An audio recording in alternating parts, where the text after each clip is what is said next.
Thanks, Sailor. Thanks a lot. Well, here you are, Susie, your coffee and donut. Thanks, Eddie. I wouldn't have kept you waiting, but seeing who you were just talking to... Boy, Hosea Turby. Oh, and I'm the biggest fool you ever saw. Hey, now, wait a minute. Sure I was talking to him, Eddie. Didn't you hear me? Good morning, Mr. Turby. I'm so excited. Imagine running into you here in the cafeteria. Huh? Susie, what is this? What is it? It's just the joke of the month. Oh, I was foolish enough to believe in someone. I thought he was my friend. And he told me he'd arranged it all with Mr. Turby and I. You mean you were going to sing for a Turby and everybody knew about it but a Turby?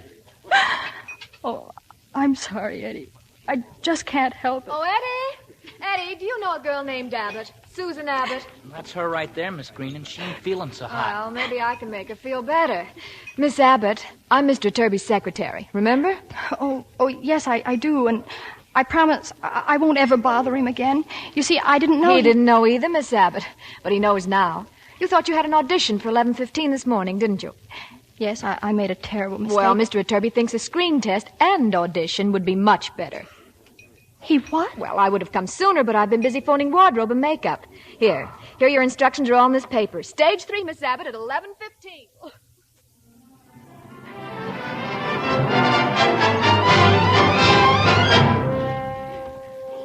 From the heart of a lonely poet came a song for the girl he adored. Though she tried very hard not to show it, she was terribly, terribly bored.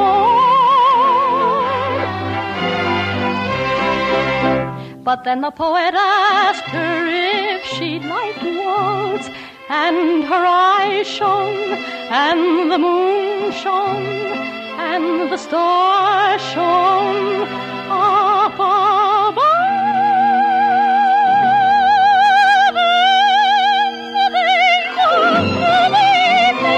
Together they were swaying to the music of enchanted violins. He held her up to the lover till the moon faded above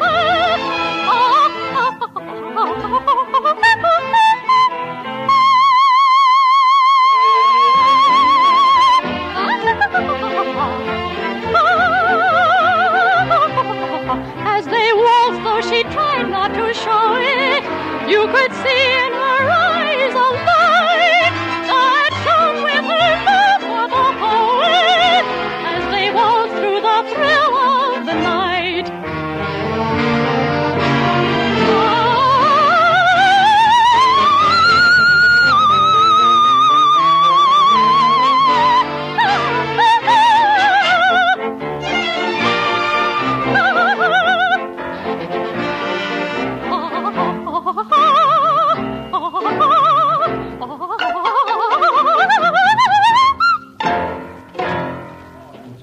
Miss Abbott, that was wonderful.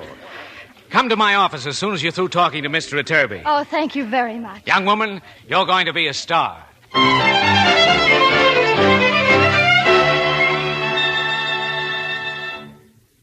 Ah, look, Joe, just because we're off duty, what do we have to sit here in quarters for? All you do is sit and stare. I'm looking at the harbor. We're shoving off tonight, aren't we? It'll be a long time before we see land again, won't it? Ah, don't give me that. Why don't you write Susie a letter, Joe? I don't have anything to tell her. Well, tell her you're sorry. She knows I'm sorry. How does she know? Clarence, you write a letter, will you? Write Brooklyn 2 letters, or wash some socks, or go to sleep, but don't... Joe, D.O.D. What's the matter, Joe? D.O.D. Oh, excuse me, sir. I didn't see you. Seaman Brady. Aye, sir. Seaman Doolittle. Aye, sir. Why aren't you men on deck? Don't you know that there's a big entertainment program about to start?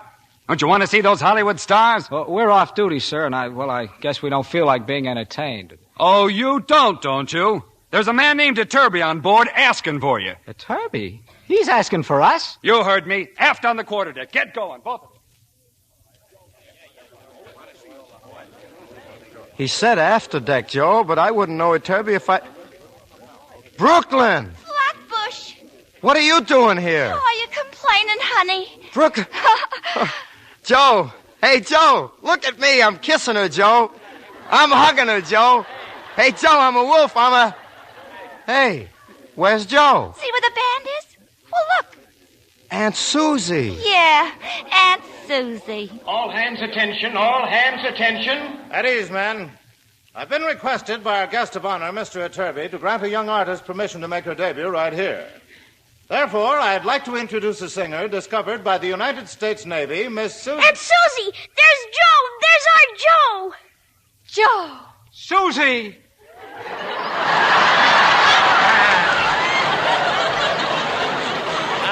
Therefore, in about 5 minutes, I'd like to introduce a young singer discovered by the United States Navy. Meanwhile, I'm sure the band has something to contribute. Yes, sir.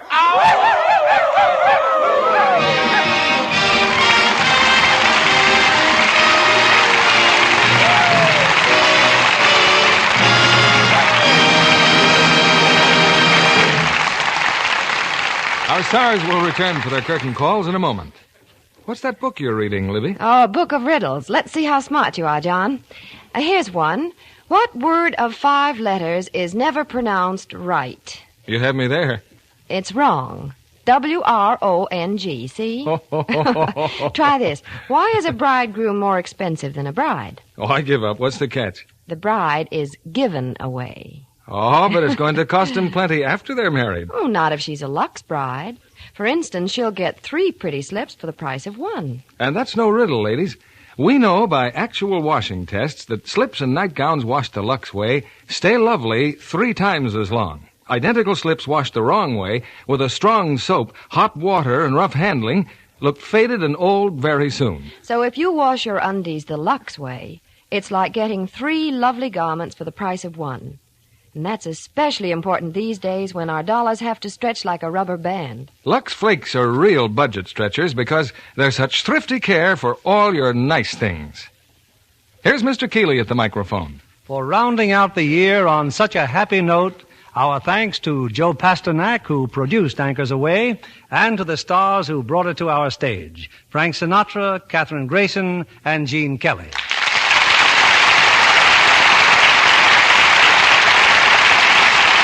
You've set a challenging standard for us with tonight's performance. Well, Bill, we're very glad that you got back from Washington in time to join us. Yes, and what's this I hear about your making off with the door to J. Edgar Hoover's office? Well, we had to get a shot of that door, so instead of carting our cameras upstairs, we just stole the door and brought it down. Well, that's quite something, stealing a door from under the FBI's nose. Actually, the FBI was most cooperative. We'll be looking forward to seeing that picture when it's finished, Bill. Thanks, Frank, and I'm looking forward to the film that you and Kathryn just finished for Metro-Goldwyn-Mayer, The Kissing Bandit. Well, all I can say is that Frank's voice is as good as ever in that picture. For that matter, that husband you keep at home is no slouch either. You mean Johnny Johnston? Yeah. He and Kathryn make a fine duo. As for you, Gene, we're happy to see you on your feet again. Yes, after all those broken legs, I'm sure Gene's fans are anxious to know if he'll ever dance for them again. Well, here's my answer, Frank. Well, lay it on us, kid.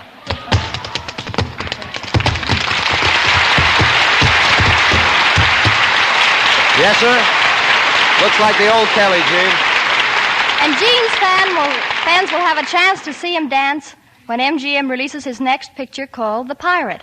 Say, speaking of pictures, Bill, what's playing here next week? Next Monday night, to start the new year off with flying colors, we're presenting RKO's great comedy success, The Farmer's Daughter, with its 2 romantic stars, Loretta Young and Joseph Cotton.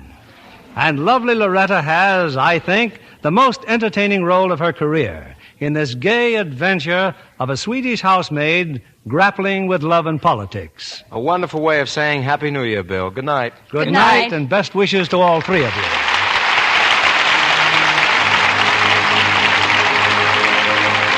Before we meet again, the old year will have passed us by, and with it speed our outworn prejudices and mistakes.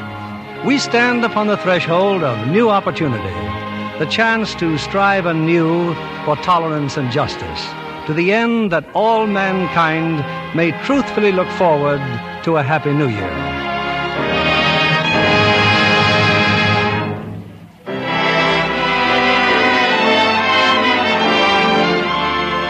Lever Brothers Company, the makers of Lux Flakes, join me in wishing you the best of health and happiness in 1948. And we invite you to join us again next Monday evening when the Lux Radio Theater presents Loretta Young and Joseph Cotton in The Farmer's Daughter. This is William Keeley saying good night to you from Hollywood.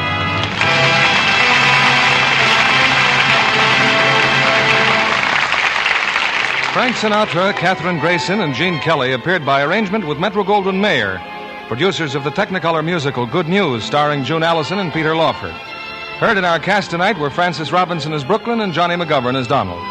Our music was directed by Louis Silvers. And this is your announcer, John Milton Kennedy, reminding you to join us again next Monday night to hear The Farmer's Daughter with Loretta Young and Joseph Cotton. Pepsodent won by 3-1. Yes, in a recent survey, families throughout America compared new Pepsodent toothpaste with the brands they'd been using at home. By an overwhelming average of 3-1, they preferred new Pepsodent with Irium over any other brand they tried.